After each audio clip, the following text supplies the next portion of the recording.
The number of different possible arrangements of atoms that are in a molecule is 10 to the 47th power. Okay, and that's more than the number of atoms in the universe. On a daily basis in the lab, we make molecules that have never existed in the history of the universe. We are limited only by our imaginations. We start with nature as inspiration because this molecule already has properties that have been tested out by trial and error for 3.5 billion years. And we can make small modifications to that molecule in order to make it better in a way that we want. And usually that has to do with decreasing toxicity and increasing therapeutic effect.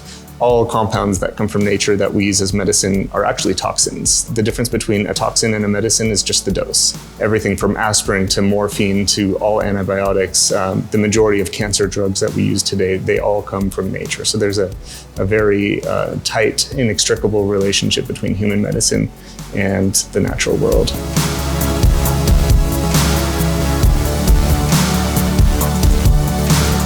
The blister beetle is a very intriguing animal. When you agitate these insects, they spray this liquid on your skin and it causes blistering. It was documented in China 2,000 years ago that they would use this pulverized insect as a wart remover. If you get this stuff on your skin, it causes the cells to die, and that's what the blistering is. But if you put it on skin that's a wart, it also causes the wart to die. The active component that causes the blistering is a molecule called cantharidin. Cantharidin in its pure form is only used topically. It's 100 times more toxic than cyanide. 1 milligram of cantharidin will kill a human. There are derivatives of the molecule that are less toxic, and those are currently being studied in the context of cancer, and that's kind of what we're doing. So we're trying to find a balance. We're trying to thread the needle using chemistry, navigating the toxicity versus the therapeutic effects. When we target cells that are rapidly dividing, like cancer cells, oftentimes we're doing this by damaging the DNA. Cancer cells are very clever, so they can actually repair the DNA and then they're no longer susceptible to these cancer drugs. Derivatives of cantharidin inhibit the DNA repair mechanism.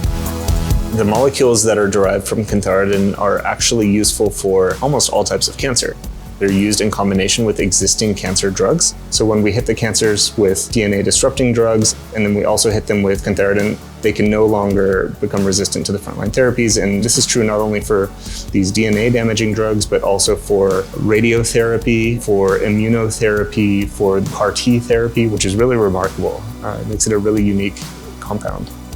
We have an inroad for a very unique first-in-class drug. People stopped trying to make these cantharidin analogs in the late 1990s because they're just hard to make. They're hard to make and they're hard to work with, and we figured out how to do it. So hopefully we can push this forward to where it can go to clinical trials.